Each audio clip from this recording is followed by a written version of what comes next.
right, I'm going to try to go over this transcription translation process with you, and we're going to walk through this together, and let's see if I can simplify it for you.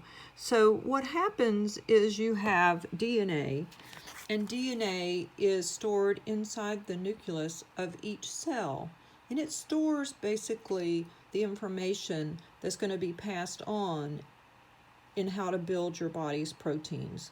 All right, and so this is kind of an exciting thing that they discovered actually in the 50s, and so it's kind of a big thing. Now you have to learn it, sorry, but it's kind of fascinating. So DNA is a double helix, which is like a ladder that's been twisted, and the ladder rungs are made up of these nucleotides. All right, and they're basically only 4 of them, but it's the sequence in which they are in order that is going to translate into information that's going to tell you how to make a specific protein.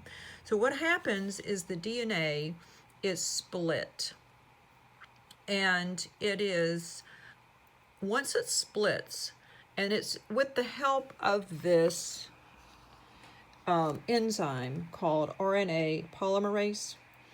And once it splits, it exposes these nucleotides, all right, which is going to allow these free-floating nucleotides to come in and pair up, all right? And so there's certain ones that are going to fit together. So you've got here in Hannah's drawing, you've got an A that's going to bond with a T, and a U that's going to bond with an A, and a G with a C, a G and a C, and a G and a C. So when it's done, you'll actually have a single strand of what is called RNA, and it's specifically mRNA. All right, once that is formed, there's a code that's going to say, okay, you're done now, and it breaks off as like a little singular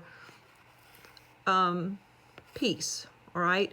And it's small enough that it actually fits through a pore of this whole nucleus, and it's going to go out into the cytoplasm where it finds a ribosome, all right? And then that's where we're going to start that second process called translation, all right? So transcription is done. You've made the mRNA. Now translation is going to get a little bit more complicated, as you can see.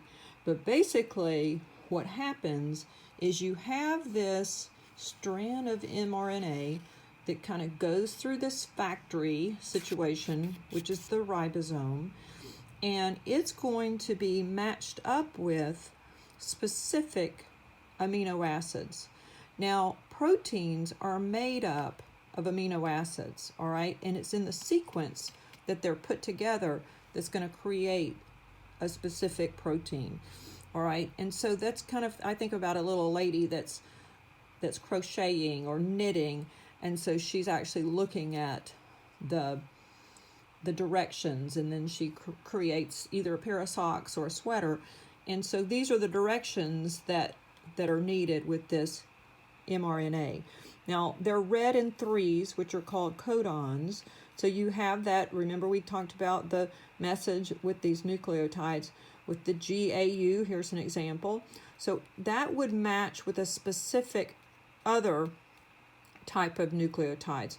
Now in this situation, they're carried by this tRNA, and here's a nice illustration where they're kind of floating around. They're kind of shaped real strange, and I always picture them as shaped like a T, and then they have these little pieces at the end, these little puzzle pieces. Now if you'll notice here, it shows like an amino acid, and that's how this specific amino acid will correspond with the code that is on here. At this point it's called an anticodon, but the point is that they are actually going to fit wherever they're going to match, all right? So this one particularly, it's going to have the right nucleotides that's going to match with this specific codon on the mRNA. So it fits into place. All right, and so when Hannah's got it sit here, they are going to fit into place. There's one there. It had a certain amino acid. It's now kind of been weaved into this protein. Okay, then the next one's going to fit here, and it's going to put another specific amino acids. These amino acids are like different. One might be a lysine, one, and they all have different names. There's a bunch of them. If you go to the health food store, you'll actually, if you're learning about bodybuilding and muscle building, people learn about the amino acids that they specifically want to consume so that they can build good muscle mass. But anyway, back to the tRNA with the anticodon that reads with the codon, bring in a specific amino acid, and then it's going to basically be bonded together. Then when it reaches the end, it will basically stop, and that will be a protein that has been created. It's usually packaged up and sent somewhere else in the body. But that's basically kind of the factory and the different steps that's involved in translation. So you got transcription that happens, okay, at the site where DNA is split, and then it makes an mRNA, which comes to the ribosome, and then that's going to help to direct which amino acid is going to go in a certain order based on these sites, these amino acids that, not amino acids, but these, can't think now, the nitrogenous bases that are on here. So it's just a way to translate that, and then you end up with specific proteins. All right,